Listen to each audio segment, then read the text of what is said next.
Ladies and gentlemen, please welcome your panel on Corner Office, Leading Organizations in an Era of Change, moderated by CNBC journalist and co-anchor David Faber.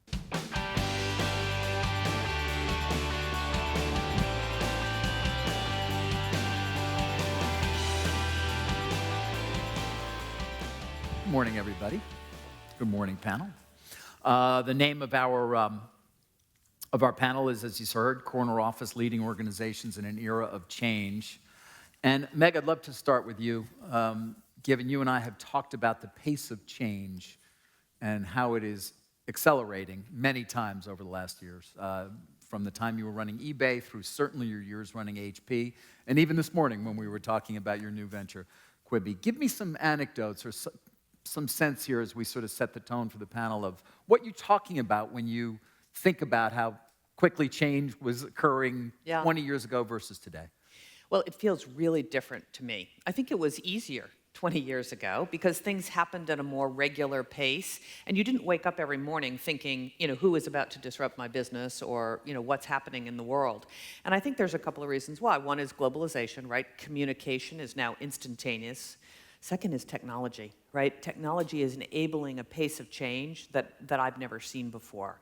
So I think it has implications for how you run your organization, the kind of people that you hire to be in your organization, because I think these organizations have to be incredibly flexible, incredibly agile, and you have to have people who can tolerate massive amounts of ambiguity.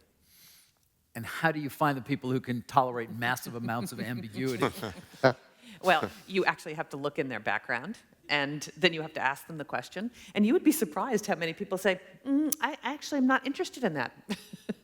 So, I hire for people who are agile and who can change really fast according to different circumstances. Devin, I'm curious as to your sort of experience with the same question.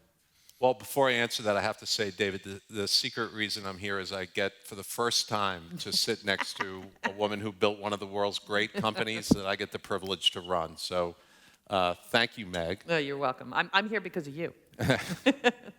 I think technology has lowered the barrier to entry in almost every industry, and there isn't an industry that's not a tech company at this point. As an example, I'm on the board of General Motors, and you would think, wow, the auto industry, that's immune because of high barriers in manufacturing. The fact is, if you just look at that, we're at the very beginning of the end of car ownership, the very beginning of the end of humans driving cars, massive disruption. And I do think that things have changed. I think a combination of data, computing power, obviously the industrial strength internet, are disrupting industries at a pace that is logarithmic, not linear. And because of that, our response, and I think many industries' response, is that you have to place multiple bets and be comfortable that 95% of them are going to fail. And every company says that's okay, and they do that. And the fact is, failure is really culturally uncomfortable. And not many companies are good at it. And I think the companies navigating change well are those that have the highest degree of tolerance for ambiguity and the highest degree of tolerance for failure of bets they make if they can learn and pivot quickly to the ones that win. Igor, it's nice to have somebody sitting next to me who completed their MA in computer science at the University of Texas in a record 9 months. So, wow. How much more quickly are things going to accelerate, given what Devin just mentioned in terms of the ability to process and quantum computing and so many other things in terms of AI that you're dealing with every day at WorldQuant? It just gets quicker and quicker at incredible rates. Things are changing in an exponential manner. And what that means is that what looks sane today, what looks crazy today is going to be the reality tomorrow. So when you set goals within the company, you set increasingly crazy goals, and then you find out that, guess what, with technology and with everything happening, you achieve them. What would an example be at WorldQuant? Is there something you can point to? Sure. We use trading signals that we call alphas, and we started out with about 50 of them. Today we have 25 million of them. And 25 million different signals. 25 million different signals. And it won't be so long before we have 100 million of them and so on. So unprecedented change that we can't even begin to fathom. Charlie, you started your shareholder letter by saying companies must constantly think about how they must change and evolve, or they risk both short-term performance and long-term sustainability. Now, by the way, that's not uncommon to see in an annual shareholder letter, but when you are running an institution that's been around for over 200 years and you write that, what are you really thinking? Yeah, so I think it's I think the interesting thing is not every company that's been around for a long period of time, especially been successful, actually understand that you actually need to evolve and change somewhat dramatically sometimes. You know, my experience prior to being at BNY Mellon was at Visa, and in a lot of ways, the Visa situation was much easier because when I arrived there, people were just starting to talk about the opportunities in payments. And over a very short period of time, it was very clear that the landscape was changing, and we had to evolve and change. Otherwise, we'd be very much left behind. At BNY Mellon, it's a slightly different story. We have a mix of businesses. Some are moving much slower, and it's not obvious to everyone that if we don't evolve and we don't change, then we will be left behind. And so I think just the reason why I write it in the letter and for ourselves is to make people understand that it's an imperative. You know, one of my favorite quotes that I repeat all the time is, if you don't like change, you'll like your irrelevance even less. And again, a company who's been successful for 235 years like we have, it's very easy to sit there and say, okay, we'll just keep doing what we're doing the way we're doing it. And as the other panelists have pointed out, it just doesn't work today. There are people targeting every one of our businesses with better technology sometimes, and the incumbency should be a benefit, but you have to think differently about it. How do you introduce that kind of change, though, to an organization that has been around, as you say, for so long? I mean, it would seem that you don't want to be abrupt. You can throw people off entirely. So how do you sort of pace it, and how do you think about that? Yeah, so I think it's multi-pronged. I think, first of all, for me, it starts with making people, the company, understand that the reason why we have the opportunity to continue to be successful if we evolve and change is because of all the work that they've done to get us there. And you know, this deep appreciation across a broad organization is important. You can't walk in, especially as an outsider in the organization, and just say, okay, forget about everything you've done, here's the future, I've got it figured out. They need to be part of it, and you need to walk them through every step of the way. So at our shop, we do quarterly town halls with every employee, and we talk very openly about what we're doing, why we're doing it, what we're trying to preserve about the culture and about the company, and what we're trying to evolve and change. And you want them your partners in the evolution. And how do you go about judging whether it's working? Oh, it's pretty clear. It's pretty clear when you're sitting in a room with people and you're talking about how to think about a business differently. And we have some wonderful people at the company that just say, listen, I mean, I've had someone walk in and say, listen, I've been here 30 years. I know what we do and the way we do it. To the extent that you bring people in from the outside or you have different ideas how to do things, I'm totally open-minded about it. Don't be shy about making the suggestions. And then there are other people who just do a little bit of, this is how we've done it, we can't think that way, and you need to parse through that, treat people fairly. But when all's said and done, especially at the first couple levels of the organization, you need to have people in those roles who are going to be the change agents for the place. Todd, how do you think about, in particular, your workforce, which obviously is also changing, and the nature of what they want conceivably is changing over time, as it always does? How important is that to affecting change within the organization itself? Well, I think you obviously have to get the team behind the ideas that you're pursuing. And I think when you sit down, like for example, in the Dodgers with baseball, we're spending a lot of time talking about the team as a portfolio. And if you look at what our team's been able to do, Andrew's been able to go out and acquire players who can play left field, right field, center field, second base, catcher, so they can move around. And that moving around allows us to put a team together that has a higher probability of winning when we go out onto the field than if we just played kind of the regular way. I think last year we had more iterations of lineups than in the history of baseball. And a lot of that was driven by a lot of Monte Carlo simulation around what does our portfolio need to look like against this pitcher and against this team. we're trying to get to the point where they don't even want to play and we just win before we even have to play. So, especially with the Giants. But, I think so getting the team around it, and then you obviously have to get, the scouts to start to believe, and you have to get everyone to start to use data. I mean, if you go down to Glendale and look at our spring training facility, on the batting cages, there's the probabilities of getting a hit at every count. And what's really interesting is when you go to the 0-2 count, the odds of getting a hit at 0-2 are better than 2-2. And I think that's probably because at 0-2, you feel like you're already beaten, so you're more relaxed, and you actually kind of just go for it. And at 2-2... That's fascinating. Yeah. Really? Yeah, and all these odds are all around the facility, and the players they have to work with them. We had some players who, would rip up their cards that we give them as to how to position, and they're no longer with the team. So you have to just continue to create this environment where people understand that the math is real. And so I think we're just seeing it everywhere. And by trying to really put it out there, and have them take it in at their own pace, we hope that we'll be able to communicate with them over an arc and have them play baseball our way. Which means just winning. Winning, yeah. Right. Devin, you and Meg both mentioned the word ambiguity when we were talking about the rate of change. So given the increased ambiguity, how do you have confidence in the decisions you're making?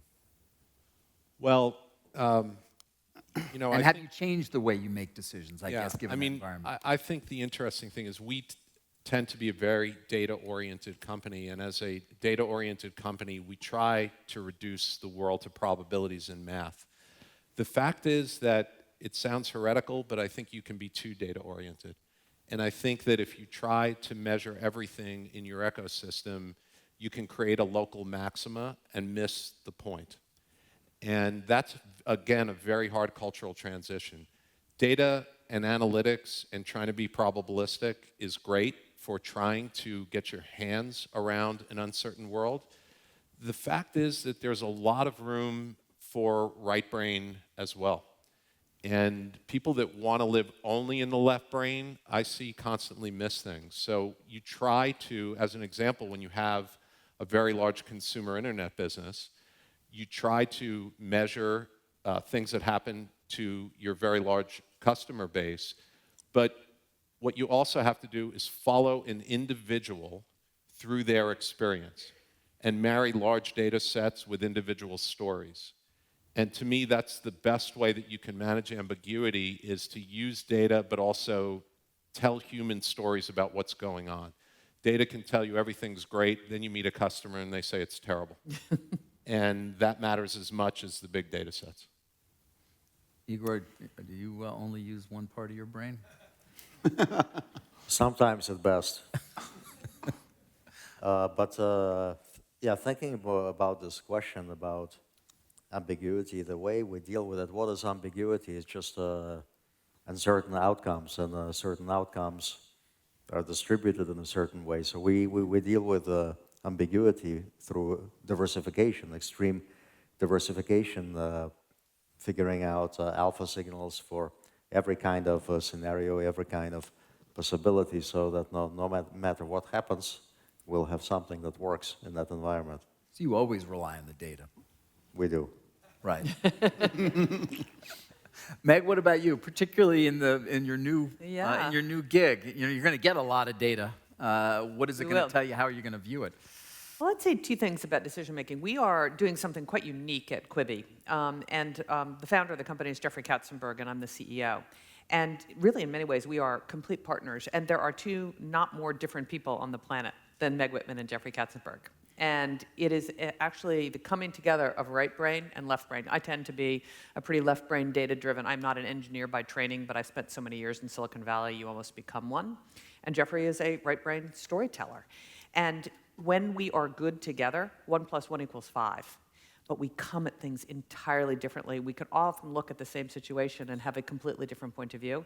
And it is because we are as experienced as we are. 20 years ago, we would have killed each other by now. But we actually have sort of experience now, and it's almost magical. I couldn't agree with Devin more.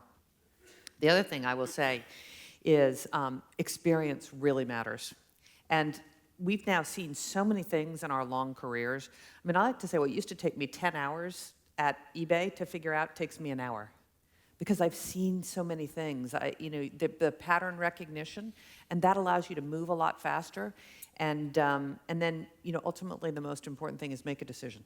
And you see these big companies paralyzed by the inability to make a decision. And so make a decision, and if it's the wrong decision, fix it. But the experience, I'm surprised in many ways, because of course when I was, in my 30s or 40s, I'm like, what do these 60-year-olds know? They know nothing.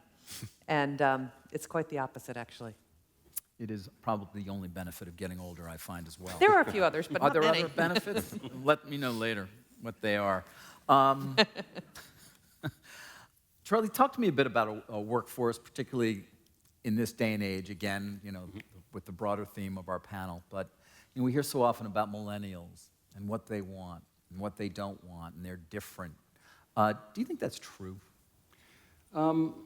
Yeah, I do think it's true, but I don't think it's unique to millennials. I don't think there's something about the millennial generation which is that they think differently than the generation that came before them. I think it's the reality of generations are reactive to what's going on in the world around them, what the political situations are in the different parts of the world, and if you're in business, what the business climate is. And so, there's no doubt this generation wants to be much more engaged. They want to be much more involved in what we're doing, not just in terms of generating profit, but they want to understand why we're doing what we're doing that's actually good for the communities that we touch, defined very, very broadly. And they want to be engaged and be part of it. They want to know when you're going to take a stand on a social issue and when you're not, why you're not going to do that. Is that different than the prior generation? Absolutely. But again, it's very much of a product of what's going on around us, just like the next generation will have something different. And I think, personally, it's all super healthy, because the fact is it pushes, it's just like we were talking about the need for change. Individuals can get very set in their ways, and you need to be kept current by the fresh generation that's thinking differently. And so the fact is, in our company, yes, the millennials are pushing us as an organization to think differently. Well, give me some sense as to how that's actually showing itself in the decisions that you're making. Well, I think it has to do with benefits. It has to do with floor plan design.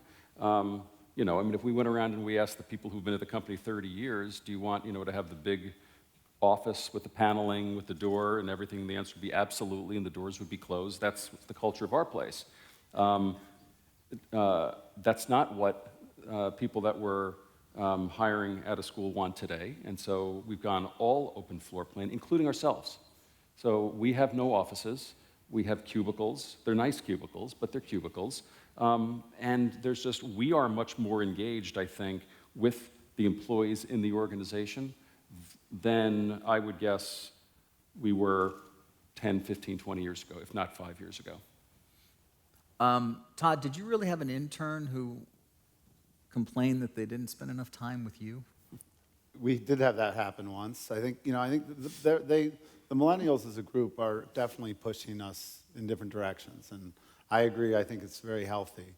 I think sometimes their expectations are a little out of whack, and I think that they need a little more experience to be able to have a lot of perspective. But I also really believe that we're now at Eldridge, 70% of our organization is millennials. So we're spending a lot of time thinking about, how to make sure that we are giving them the perks. I mean, we celebrate little silly holidays, and that gets everyone excited, like National Guacamole Day or, Halloween. Or, so we'll do fun little things to get everyone engaged, and we're going to continue to do more of that. I think the reality is the fact when I grew up, in high school, I remember writing papers, and for me, I'd use an encyclopedia and the Cliff Notes, and that would be basically the basis for my, report.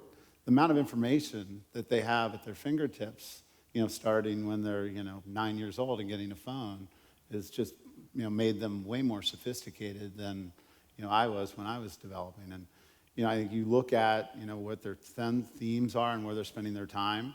They're spending their time gaming. They certainly have a lot of gaming going on. I have a whole team that's dedicated to esports, and there's 5, and they came up with the idea, and went and attacked it, and the growth profile in that business is massive.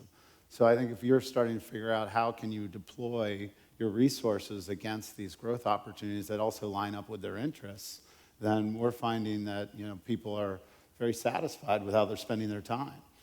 For me, I still am looking for my first Fortnite kill, but I can't. I grew up with a joystick and a button. With all the new, I can't even work the joysticks now. Well, yeah, you're just not, part of this generation. I mean, I would love to get a Fortnite kill. Would you? Yeah. Yeah. Yeah. Well, good luck with that. I've watched my 16-year-old, but yeah. Tell me a bit about esports. Let's divert for a moment here, just in terms of, you mentioned this rate of change again in this particular area where you're devoting resources. Well, I think it's great because I think if you look at traditional sports, the reality is a very small percentage of the population has the opportunity to really perform at a high level in a traditional sport. And I think in the esport environment and gaming generally, there's a much broader base of opportunity, and it's becoming a massively global phenomenon. And I think when you see Netflix come out and say, we're really not that worried about CBS, ABC, and NBC, but we're worried about Fortnite, and then you see Marshmello come on and do a 10-minute concert inside of Fortnite, where 10 million people come on and watch it, and for I think for 10 minutes of work he made $4 million. So that's I think playing into those themes, because in the end, people either they're going to spend their time however they either need or want, and technology's really given us the ability to have more time to do what we want. And when we're not driving our cars, we're going to be able to be on our devices, and I think that is something that we really are leaning into, and it's also great because it's all cutting edge technology. So at the same time we're learning about gaming and esports and how they're communicating, all this is cutting edge technology as well. So we're, by accident, learning a lot about technology by going and looking into the esports world. David, let me add one thing to this gaming thing, because this is a phenomenon that I haven't quite seen before. This is not a business that is up and to the right. This is a business where the numbers are straight up. I've never seen something get hold and change as fast as this. I mean, just for perspective, and Todd, you correct me if I'm wrong, League of Legends, the finals that took place in the Bird's Nest in the Olympic village that was in China, they had 110 million people watching online, and I think the Super Bowl has 120 million, and in the Bird's Nest, completely packed, was 85,000 people watching these teams play video games. And the ecosystem is starting to form. It's sort of the wild, wild west, I think, at this juncture, but it is an extraordinary thing. And to your point, it is this is a group of people who are the fans who may not have been enfranchised by traditional sports, and they are as enthusiastic, they feel included, they feel part of this. The validation, which you know well is such an important thing, the validation that these fans feel being part of this, I think it's extraordinary. Do you see it as a competitor or as a potential opportunity at Quibi? Well, we think it's an opportunity for us in some ways, because we are putting together this quick bites content, very high quality content on a mobile-only platform targeted towards millennials. And one of the number one things they're interested in is gaming. And so we will do what we call a daily essential of everything you need to know about gaming. You wake up in the morning, 7 o'clock in the morning, everything you need to know about gaming worldwide in 8 minutes. So we think it's an opportunity, but it will be, of course, a competition for time that people spend on Quibi. Devin, have you gotten your first Fortnite kill? My first kill? Oh, Yeah. yeah, absolutely.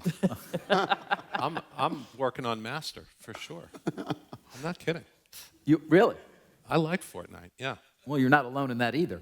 Talk to me a bit about not just Fortnite, although please, you're welcome to regale us with your tales of kills, but about a changing workforce and how you're dealing with it at eBay. So that's a great question, because I actually think your last question and the question about a changing workforce are very related. I mean, this entire discussion that we've had about an asymmetric world and an ambiguous world is the business imperative argument for a diverse and inclusive workforce. When I hear arguments about inclusion and equality in the workforce, oftentimes it gets narrowed to a discussion about gender or a discussion about the societal benefits. Those are both very important, but they're too narrow. The fact is, the business imperative is that when you have a heterogeneous workforce that comes from different places and different ages, and you have millennials running your social media strategy, you find these things before they already swamp you. So you've got people who are playing Fortnite in your workforce, and you don't find out about it 3 years too late. And it's reflecting your customers, reflecting society, reflecting the incredibly rapid moving trends in your own workforce. That's the way companies adapt. It's just no way that a bunch of old white dudes sitting in a boardroom are going to figure all that out on their own. It just isn't going to happen. And that is the argument for a diverse and inclusive workforce. You can't adapt as a company unless you have people that see the world differently from the inside, even to the point of making you uncomfortable. Charlie, I don't want to steal thunder from your next panel, but Ed Garden, one of your directors, and I have discussed this as well, the efforts you've made and he's made specifically in terms of diversity. Speak to that a bit in terms of what you found there, what you assumed and how it may not have been correct, and what you're trying to do to change it. I guess I'd start with I agree with everything that Devin said in terms of just what it does for companies. I would say at our company, when I got there, there was a clear belief on and an understanding of the importance of diversity. And that's not always the case in terms of the cultures of different companies. But the way you go about getting there, I think, is very, very different. And someone said this to me, and I think it's just so right, which it's when it's very different when the CEO talks about diversity than when the entire organization is actually talking about it. When the CEO talks about it, it's a priority. When the entire organization is talking about it and the leadership team is living it day in and day out, and I say diversity and inclusion, that then makes it part of your culture. And I think we're more towards the first than the second, but you've got to start somewhere. And I think it's there's no one thing you have to do. We've started with our board. Our board several years ago had, I think it was 16% of the members of the board were diverse. Today it's 50, 50. And that happened in 4 or 5 years, part of a board refreshment process. And the board is filled with smart, qualified people with different backgrounds, and we're better off because of the experiences that we have. I absolutely believe that within the company, you've got to look at who you have in senior management. People want to look up and they want to see people that they can relate to. And diversity is defined many, many different ways, but you have to fill those buckets, and you've got to lead by example. So you've got to come at it from above, you've got to come at it from below. And there's a very big difference between effort and results. And at our place, I just stress all the time, the idea of, I'm thinking about it, I'm putting the effort in, that's just not good enough at this point. We need to work towards the point where the employees are broadly talking about us as a place which values it, and they actually see the benefits of that. So are you actively measuring it? How do you sort of go about monitoring it and finding how much progress you're making? Yeah, so we look at, so first of all, we break diversity down. I think the idea of, diverse candidates is just in itself a flawed concept, as it is in any other part of the business, because the places you're doing well often cover up the places that you're not doing well. So we break it out based upon the different types of diversity, and by area of the company, we focus on where we think we need to make progress. We set goals, and we make it clear to people that it's not about sacrificing the quality of the people in order to get there, but it's something that you absolutely just have to work at finding the right people to source it to. We talk about it in our business reviews. We all, as a senior management team, spend time with the different employee resource groups, outside organizations, helping recruit individuals, and you have to live it and breathe it just like you do any other business problem. Igor, I'm curious, in your business as well. I mean, does it, a data scientist, does it matter in terms of having diversity amongst a group of people? It does, and we go out of the way to gain this diversity. We have 28 offices in 17 different countries, and so we get all kinds of people, based on our idea that talent is distributed equally around the world, opportunity is not, and we go there to match them up. So we use the word millennials But millennials typically is something we think of here in the USA. Once you go outside the USA, every millennial is different in every country, and all these differences create value, and the shortcomings kind of cancel each other out. In terms of your business and the way that you've gone about changing it, tell me a bit about your decisions. I know in the relatively early days, but to start engaging in healthcare, it wouldn't necessarily seem as though it's a logical extension of a hedge fund that runs, algorithms. Yeah, it wouldn't seem so, but it actually is. And it started with our collaboration with Weill Cornell Medical Center, Dr. Chris Mason, who's sitting over there. I came over to visit them one time, and I was just struck by the similarity between what we're doing and what they're doing. We had banks of computers looking for alphas. They had banks of computers looking for new ways to fight tumors. So we kept the partnership going. We opened the WorldQuant Cornell Center for prediction, and then we went a step further, and we decided we can use the same methodology that we're using in the financial market to predict virtually anything, anywhere. And healthcare is a very good area because it's got very strong payoffs and lots of data. So we started WorldQuant Predictive Technologies about 6 or 7 months ago, and it's going to be applying these principles across many different industries. And who is the end user, conceivably, of the product that you're going to actually create? It'll be the companies. If you look at the companies and you break the processes down, any place where there's prediction involved, we can make that prediction better. And what better prediction does varies from company to company. Sometimes there are small benefits, sometimes there are very large benefits.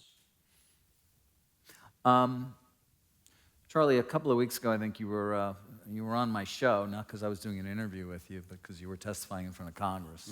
One of my bucket days. Was it? Yeah, one of your life highlights, right? Exactly. That's what I always wanted to do. Yeah, I'm sure. I'm not quite sure why you were there. Maybe you're not. But we talked a lot about the rate of change. We've talked a lot about how quickly sort of decisions come at decision makers and the ambiguity that goes along with it. Have those who oftentimes set the rules changed as well? Are they sort of in a completely different world than you are?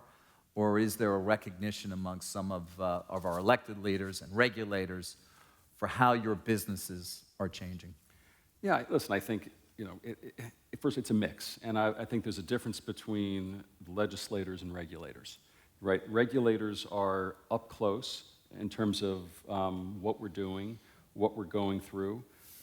They are extremely involved in a regulated institution like ourselves. And so they see the opportunities, they see the challenges, they see the threats.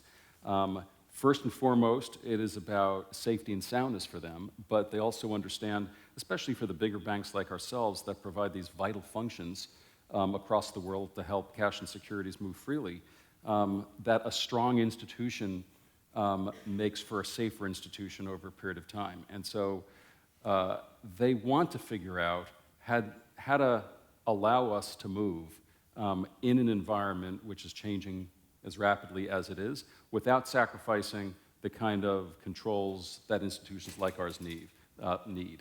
Legislators, it's all over the lot. I mean, and I think the reality is when you look at legislators, you think about the scope of the job. The scope of a legislator is far more difficult, I think, than the scope of my job. People are expected to vote on everything from healthcare to financial services to technology to national security to, this whole range of things. And they're not experts on all these things. And so I think what you wind up having is some people within Congress that really take a deep interest in certain industries. They go deep, they really understand, and they try and be helpful in navigating these issues through either the House side or the Senate side. For us, I think one of the difficult things that people talk, when people talk about when you're talking to legislatures, people who are actually making laws, the connotation is that it's a very bad thing to do. The connotation is that you're always trying to do something which is just good for your company. But that's just, it's very often not true. What you're doing is you're trying to help educate people so they can come to a conclusion which is based upon all the facts. And so I think, more often than not, we do get to the right answers. And I think there are a series of people that do understand that the rate of change at which things are moving and the latitude companies have to have, as long as you fulfill the responsibilities that you have. And there's a varied point of view for an institution like ours on how you define what those responsibilities are. Right.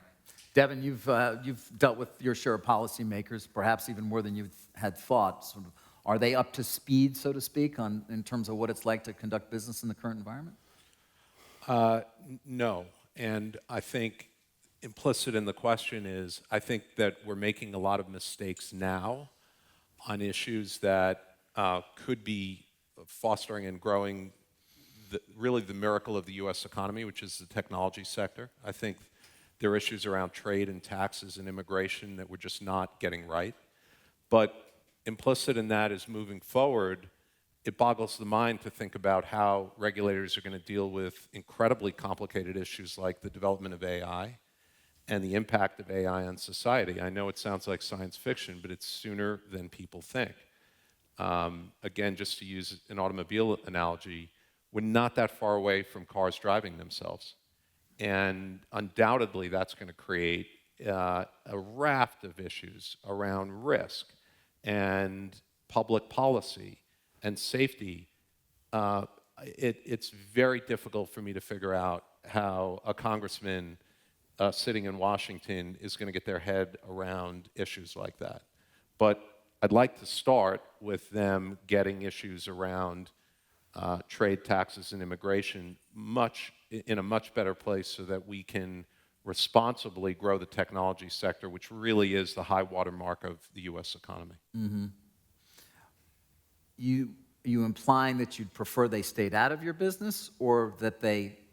No, I'm not anti-regulation at all, but I do think that there's a degree of knowledge. It's not helpful when regulators don't understand that we are hiring people from around the world because we need the best and the brightest engineers.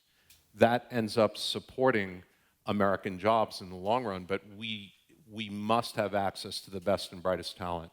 When we make visas harder to get, that's challenging. When we impose internet sales taxes, that's a barrier to commerce.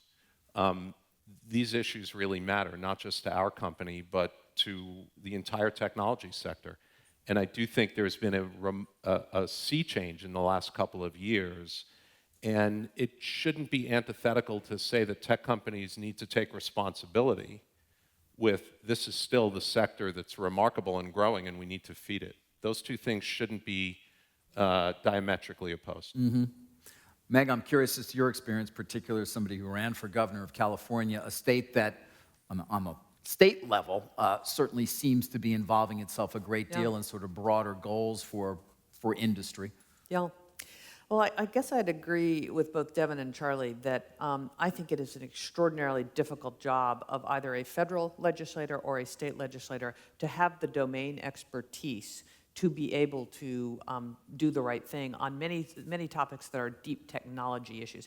AI is very complicated. Privacy is super complicated. Immigration's a little bit more understandable. I would argue tax policy is a bit more understandable than some of the technology issues. But most of the legislators can't possibly have the mastery of what needs to be done here. And they are literally getting briefed before they're walking into hearings. It's very clear that these jobs are enormous jobs, and it's only getting more complicated. And I think because Washington is a little bit frozen right now you're seeing some of the states stand up and say, well, we're going to take this into our own hands, California being one with the new privacy regulation, the CCPA. Pretty soon, we could end up with 6, 7, 10, 15 different state-led privacy regulations, which is is exactly what the United States is not supposed to be. So I'm pretty worried about the state of politics in the country right now for a whole host of reasons. But I think there's got to be a better way around specialization, around committees that are staffed with people who have areas of expertise, because I think it's only getting more complicated. Are you surprised that we haven't had a national legislation to sort of deal with privacy, or broadly speaking, the power of a number of these platforms that we all know so well? I mean, and I'm with Devin. I'm not anti-regulation. I'm probably more about regulation today than I was 30 years ago, because we've seen, some of the ill effects of not the right regulation. But I'm surprised a lot of things haven't been solved in Washington. But doesn't it go to the basic point of things are moving so quickly that sometimes these companies it was really a decade in which Yes. Google and Facebook became extraordinarily powerful and involved Yes. so deeply, and Amazon and whatever, But- in people's lives. And But a decade is a long time. A It is. decade's not a year. Yeah. And, there's this, I think most legislators in Washington have seen this coming, and we're not much farther along than we ultimately needed to be. You're shaking your head, Devin. I was just going to add, I'm so in agreement with what Meg said. I think that we will probably have a national privacy regulation within the next 2 or 3 years. And I actually think companies will ask for that, because if you think about interstate commerce, it's not possible to operate a tech platform when California, Iowa, and New York have diametrically different views of what you can do with a customer's data. The internet doesn't work that way. So I actually think big companies would embrace a national regulation as long as it's built on the tenets of control and transparency, which is what which is what tech companies should be doing for their customers anyway. Can I just add something to that? Please. I think watching it from the eyes of being in financial services through the crisis, I think the worst thing that can happen is to have a terrible event, have a crisis, and then have forced legislation that comes out of that. Because undoubtedly, it will be done too quickly, without the right subject matter expertise, and will likely not be as thoughtful as it needs to be. And I just think back to, the mistakes that the financial services industry made leading up through the financial crisis, really, up until Dodd-Frank was passed, that there were just a series of things that, everything from disclosures to suitability, a whole series of things that, in retrospect, the industry should have self-corrected. You're far better off self-correcting it in a way that makes sense, both for the users as well as to continue the ability to grow these products to benefit everyone. Yeah, but the self-correction didn't occur, and therefore the crisis It didn't occur. did. That's right. I know, I agree with that. Oh. So, but at some point, the tech It's industry... nice to think that it will happen, but oftentimes it doesn't. Right, but the tech industry can either push to do it itself or to push for the right legislation before they wait for some event to feel the need to do it. Right. Charlie, do you think the self-correction, and Devin, of these industries is less or more than it was 50 or 100 years ago? My instinct is that there's less self-correction than perhaps there used to be. Is that your view? Yeah, it's probably right. I think it's I think it's more obvious today in terms of when there's not self-correction and where some of these excesses are, because of the flow of information, the flow of facts, and people learning of all the things that people learn. So everyone about ultimately today. figures it out. Yeah, and historically, I'm not sure they would have figured it out. Well, I think the good news about our country is that, if ultimately we respond very well to challenges, unlike other countries who kind of just bury their head. If you look at our banking system right now in the U.S., it's the strongest banking system that it's probably ever been. And you look at what's going on in Europe, you still have European banks limping along while you have a very strong financial institution in the U.S.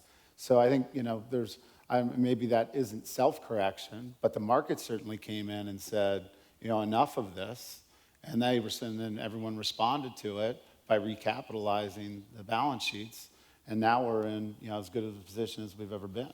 Yeah, no, it certainly also may be a testimony to our capital markets themselves. That said, Europe is far ahead of us when it comes to privacy. That's for sure. They're doing a lot more. Yeah. Devin, how are you thinking about All right, you say it could happen, it will happen, you might want it to in terms of national privacy legislation. Do you prepare the company for it in some fashion? Sure. Actually, companies like ours have been put through a live fire exercise with GDPR in Europe. Right. And the fact is that for all the dire predictions about the world was going to fall apart, it's actually not. It's been helpful. There's a unified set of regulations. It did not disrupt our businesses. It provided an additional degree of transparency and control to consumers. So I think the immediate knee-jerk, which is to say all regulation is bad, is not right. But that does imply that we need regulators who know what they're doing and get the balance of control and protection right with allowing these great companies to continue to grow. So tell me a bit about, I mean, obviously you have a large business in Germany, which I would assume in part is what you're talking about, GDPR. What did you expect, and what have you been surprised at in terms of the outcome? I mean, it wasn't just us. It was every company that operates a consumer internet, a digital platform. I'm not sure we knew what to expect because slapping a privacy banner on your website is not really, doesn't come out of our product design studio.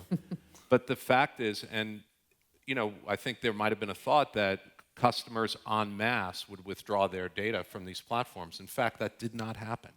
We've had a fraction of a fraction of a fraction of 1% who withdrew their data because we were very clear that we use your data to make your experience better. We don't sell your data. We don't go and monetize that in ways that are strange or creepy. We use your data so that when you go on eBay, you get the stuff you want to get. And when consumers understand that, they're smart. And they're happy for you to use their data as long as they know what you're doing with it, and they feel like you're improving their experience. And to me, that's just about transparency and control. And can it become a selling point for your interaction with U.S. consumers, even if there is not a national law that deals with it? Sure. And that, you know, I think in many ways, Meg put principles in place in eBay 15 years ago that said, we're going to be really clear about what we do with your data, and you can trust us. And we've operated according to that ever since. And I do think that's the way. I don't think using data is the issue. I think the way some companies have used data is the issue. We've got about 10 or so minutes left. I'm happy to take questions from the audience if there are any people who have them. I can wait for a second to see if there's any hands at all for any of our panelists. We have a mic that we can pass around. While people are thinking about that, Igor, let me come to you and just on this broader question of data, obviously, which is your lifeblood at your firm in many ways. How do you think about using it? How do you make sure that it's anonymized? Or is that the right word? I think so, right? I don't know. Anonymized. Okay, thank you. I was an English major, for the record. And do you think about privacy at all? Well, speaking of data, data is our lifeblood, so we try to get as much data as we can. We have thousands of different data sets that we look at, thousands more in a pipeline. Then the issue of how to anonymize it and the privacy. Well, we have things that are internal to the company that we don't want to leak out, because effectively what we do is we take this data and then we transform it into better data, and then we transform it into trading. So we want to keep this part, the second part, very private and very anonymous to us. Other than that, we're not really consumer oriented, right. so we don't really deal with these. Do you worry that your ability to garner and continue to access different baskets of data will be hindered at all by a change in the laws here in the country? It's unlikely. If it hinders us, it'll hinder our competition as well. If anything, access to data seems to be spreading, and whatever regulation is put in place will have to keep up with a exponential growth in data, and I don't know how you can contain anything that's growing exponentially. Do we have a question at all from the audience? I didn't see whether anybody raised their hand. No, everybody's being shy. We do? No. See, one of the things that's I think is going on with technology is you're able as a customer to have a direct relationship with the individual and the company. And I think that customization that we're seeing and how the data is used. If you're going to be delivering something that the consumer wants. I mean, I wonder, when Facebook was founded, if they would have gone to Procter & Gamble and said, we know that all these people love these products, let's start delivering them those products. Is there a different business model that they would have thought about that could have been as profitable as really what was, now is the fractionalization of the information in order to sell the ads to someone? Shouldn't they have thought maybe, why don't we just connect the consumer with the product that we know they're using based on everything they're telling us? And ultimately, there is no technology industry anymore because I think technology is now an overlay of everything. And if you're not going to be comfortable with the fact that that's the way the world's headed, I think you're going to see businesses that continue to go the way of the dodo. So I think the change that is really interesting is the fact that if you look at the Dodgers for example, we're starting to wonder, why are we selling tickets? Shouldn't we have members? And shouldn't those members get tickets? Because if you look at the percent of our revenue that comes from ticket sales, it's going down and down as a percentage. So if you start to think about it as, well, let's go get members, let's offer our members all types of perks, let's know who's in our ballpark, let's understand who's in our ballpark, let's think about different ways we can use our platform. So we set up an accelerator that now basically leverages the ballpark for businesses, and now we have 12 different investments inside of the Dodger Accelerator, all about how are we improving the fan experience. So I think that's one of the really exciting things that we're seeing around this change and this technology, is you can really have a one-on-one relationship, with your consumer. Then you don't have to go through layers of middlemen who also take economics away. Right, right. Charlie, it occurs to me in talking to everybody here, of course, how obviously prominent technology is in any business at this point, and finding the people to do it, to write the algorithms, to do whatever you do. Who do you compete with in terms of recruiting talent that you need? And has it changed at all through the years, given perhaps some of the changing needs you have at your financial institution? Yeah, I was actually just talking about this the other day with someone who was talking about how a financial institution finding it very difficult to hire tech talent. That hasn't been the case for us. And I think a big part of that has to do, first of all, with location. It depends where you are. So if you're a financial services company and you're sitting in the Valley or you're sitting in Seattle, you're going to have an incredibly hard time. People don't go to those places to work for large banks. When you're on the East Coast, when you're in New York, it's a little bit different. It's a little bit self-selecting. We're doing a bunch of really interesting things. So we've gone from spending $2.4 billion to $3 billion this year over several years. It's everything from infrastructure to trying to rethink all the processes inside the company based upon technology. It's data, it's front-end product design. It's a whole series of things. We don't feel like we're spending enough, but because we have so much in terms of requirements that the interesting things that we're doing for people who actually want to be in financial services, who've self-selected to be in the New York area, so far have made us attractive. Devin and Meg, both of you mentioned immigration. I would assume that figures into your ability to hire the best and brightest. Devin, is it a problem? Is it an issue for you at eBay? Well, sure it is. 15% of my workforce in San Jose are on H-1 visas, and that somehow I think we've conflated the very reasonable view that we need to secure the southern border with immigration is bad. And these are two very different concepts. And to me, access to the best and brightest talent is the lifeblood of these technology companies. We don't, the assets of these companies in Silicon Valley drive in the morning and they drive out at night. I mean, that's the way it works. And to me, one of the reasons that we've been able to create these remarkable companies is that the U.S. has been a beacon for engineers and people that have digital skills to come to the Valley, but really to the United States, and help contribute to building these great companies. And they've created ecosystems that are supporting hundreds of thousands, if not millions of jobs here in America. I don't know, it feels to me like we may have lost the plot on this. We have a question over there. Yes, sir. Hi, my name is Lowell Kraft. I'm friends with a few of the guys on the platform. This is more geared towards Charlie. So you you had one of the greatest mentors of all time in Jamie Dimon, and I'm sure he's very proud of you. You sit at BNY Mellon today, one of the great financial institutions, huge asset management business, and then when you listen to Igor and you listen to everyone else talking about data, do you think about, maybe I need to use data, maybe I need to offer my customers some kind of a quantitative strategy, and maybe you do. But I know there's lots of great institutions today that run between $1 trillion and $2 trillion, I'm not going to name them all, that don't have a quantitative strategy.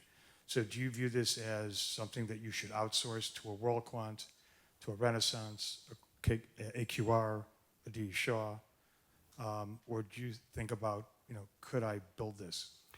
So I think it's different depending on where inside our business you're looking. And just so for very quickly, 75% of our company is services/processing type businesses, where we basically run infrastructure for asset managers, asset owners, and financial institutions.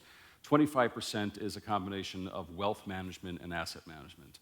And I think it depends where we're sitting inside those companies. On the processing side of the business, our clients are all looking for help in how to actually harness the data that they have. They think about just how complicated the infrastructure is, and to the extent that we can help them become more efficient, add insights, they're extraordinarily open to that conversation. Now, that doesn't mean we're going to do everything ourselves. It means we have to build the platform around it, but we're not going to build every last set of capabilities. And so what we want to do is build the platform in a way that we can take advantage of outside service providers, bigger or smaller. So we say very clearly we're going to do some things ourselves, but we're also going to partner with other people because we either don't have the expertise or we can't afford to do everything. In the asset management businesses and the wealth management businesses, data is hugely important, and I think the same thing exists there. We have scale in a series of things that we do, and where everyone is thinking about how to use data differently to generate more alpha in a more cost-efficient way. But that's very different than just pure data-only strategies. For us, that's likely something, it's a hard thing to start on your own and make a difference very, very quickly. So it probably makes more sense to work with third parties, but again, not in lieu of using the information to make all of your existing strategies better. In the 2 minutes we have left, Igor, I'm going to turn to you. I'm sorry, we're out of time. And just ask you, you funded this study of 2 astronauts, the twins. Yes. Why? Well, it's a very interesting problem. And if we're going to be sending people to space, and it takes somewhere between 3 and 7 years to get to Mars, depending, I guess, on what you are driving, we have to make sure that the human being can survive. So when we started our program with Weill Cornell, we didn't simply fund it, but we started exchanging the talent. So we started donating some of our researchers to the Cornell Center. We have a few of their researchers came to us, and we cross-pollinated. So as a result, a couple of our researchers worked on this issue and helped come up with, I believe they're called time regression algorithms to extrapolate from 1 year's worth of data what's going to happen in 7 years. I think so far it looks good, right? Well, it seems like an apt place to start, to end our panel about change with thinking about trips to Mars. Thank you to all of our panelists. Thank you as well to our audience. Thanks.